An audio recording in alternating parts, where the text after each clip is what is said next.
పప్పిన సింహం తండ్రి పాపారాయుకు వారసుల్ని కన్న తల్లి లాంటి ఈ భరత మాత కోసం శత్రువుల శిరస్సులు ఖండించిన ఛత్రపతి వీర శివాజీకి అంగ సోదరుంది. ఈనాడు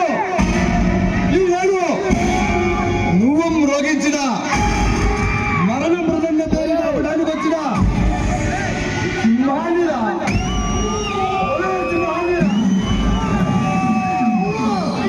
బ్రిటిష్ సైన్యాన్ని తరలి వచ్చిన గాంధీ బాబారావుడికి వారసుడైన శత్రువతరాలు నరికిన ఛత్రపతి శివాజీకి అనుంగ సోదరుడైన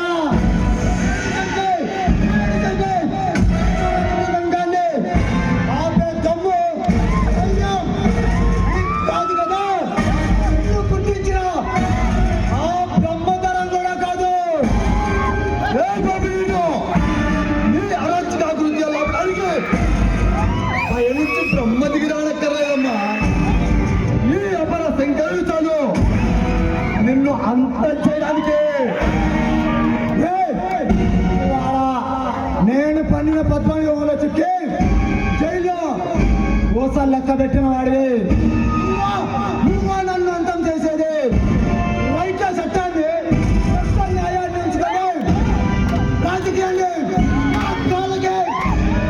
కాళ్ళకి చెప్పుల్లా వాడుకుంటున్నాను.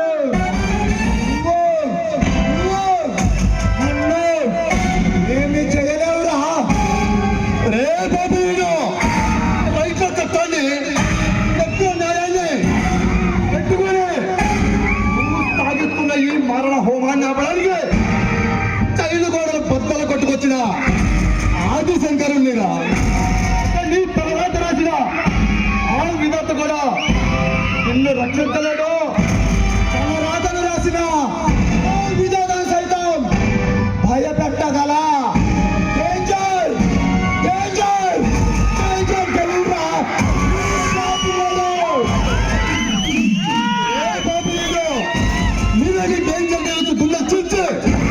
రక్తం తాగే సింహాన్నిరా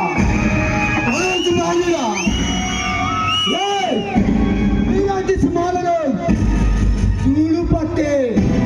చూడు పట్టి ఆడించగల వేటగాడినిరా ఈ పాపినేడు. నీలాంటి వేటగాడిని బగిస్తే నిలువున దయించి భస్మం చేసే అగ్నిరా పడబోతున్నా నేను. ఎన్ని ప్రగల్భాలు పలుకుతున్నావు? ఇంతకీ ఎందుకు వచ్చావో చెప్పు.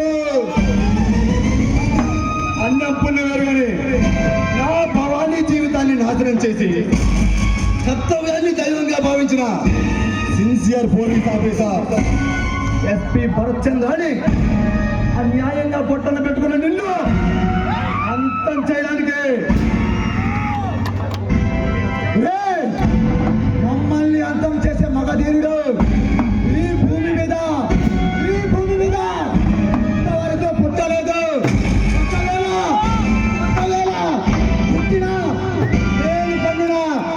నేను పన్నిన పద్మవ్యూహంలో చిక్కి ప్రాణాలు కోల్పోతాడు. నువ్వు పన్నిన పద్మవ్యూహం చదివించి నిన్ను నీ తమ్ముడిని భూస్థాపితం చేస్తాను. ఆకన్నాడు నన్ను భూస్థాపితం చేస్తానన్నా ఆ ఎస్పీ భరత్ చంద్ర గారు ఇప్పుడు స్థానంలో నిద్రిస్తున్నాడు. నాతో తలబడిన వాడు ఎవడైనా సరే సమాధి కావాల్సిందేనమ్మా. ఈ చేత చచ్చి ఈ చేత సమాధి కావడానికి నీ పెంపుడు కుక్కను కాదమ్మా, గుండె నిన్న పైలో ఊపిరి నిన్న సాధించుకున్నా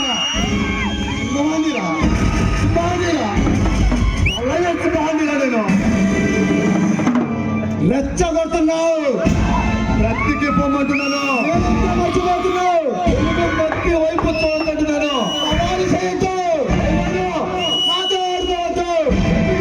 ఎందుకు నీతో